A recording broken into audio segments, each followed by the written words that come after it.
Well, how about a quick teardown video? This is a touchscreen controller that came off an industrial 3D printer, and the touchscreen doesn't work. So I just thought, out of interest, let's take it apart and just have a look what's inside. A bit of industrial electronics. Ooh.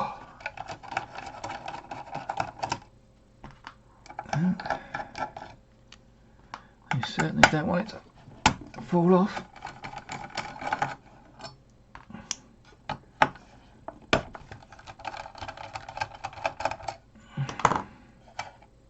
So, reasonably well machined and well manufactured plate. It looks like they've got star drive screws, Torx, what they call them.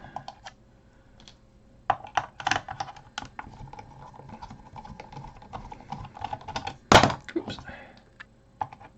I've no idea if this is just going to be a throwaway item, because I have no idea what the video interface is, so this could be a just salvage any parts that looks interesting.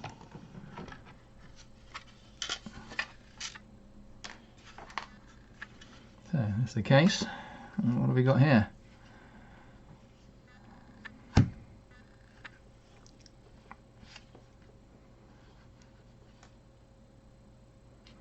So, oh, Phillips or posi drive on the inside. Get that board off. Well, that's the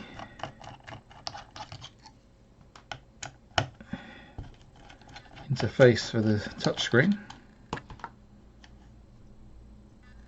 Move that out of the way. And back to star drive again. Get this plate out of the way.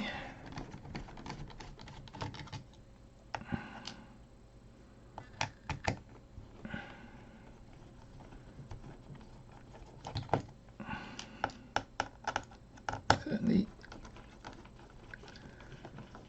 a lot of screws holding it together.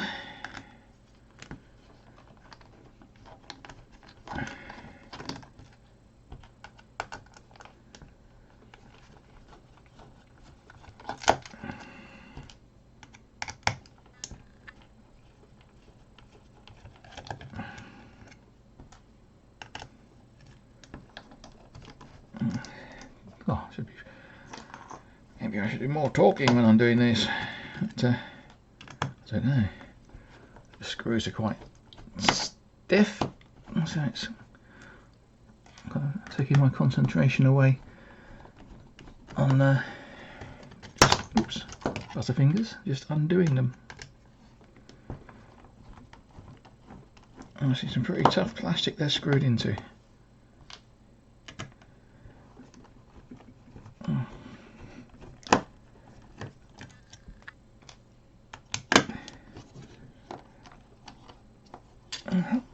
One to go.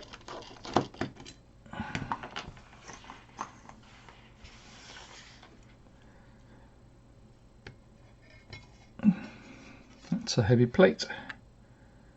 Well made by the look of it.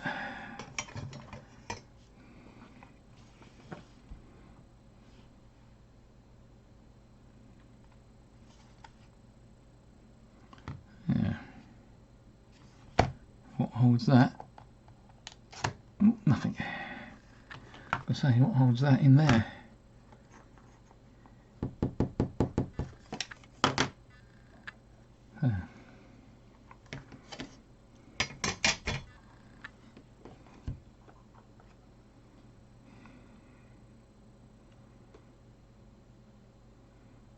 And if that's the backlighting, that's definitely the touch screen because it goes off to the front.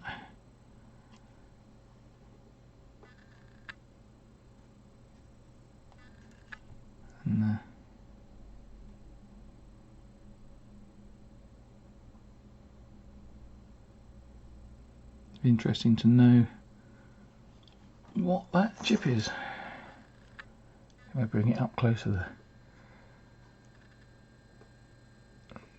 how close can I get in still focus?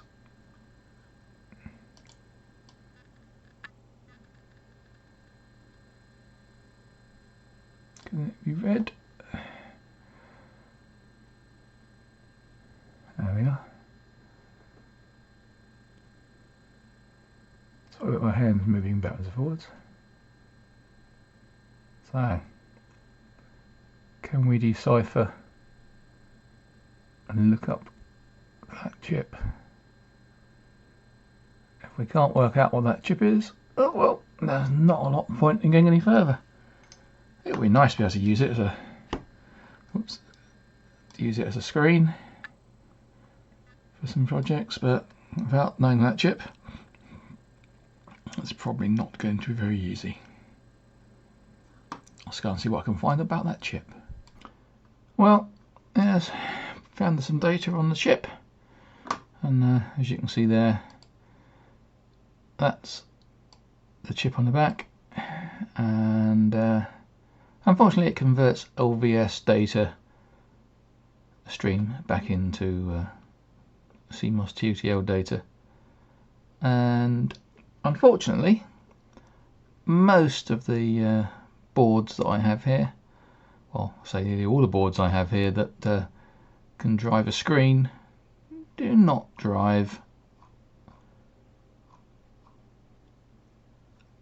an LVDS data.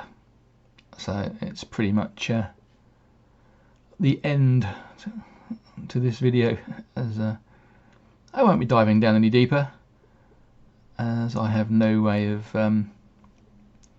driving the screen anyway. But it'll go at the back of the shelf in a box, and you know, in case the need arises. Anyway, that was a very quick teardown. Unfortunately it didn't amount to much, but maybe the next one will. Thanks for watching. If you like what you see, subscribe, click the little bell to get notifications, and hopefully I'll see you next time.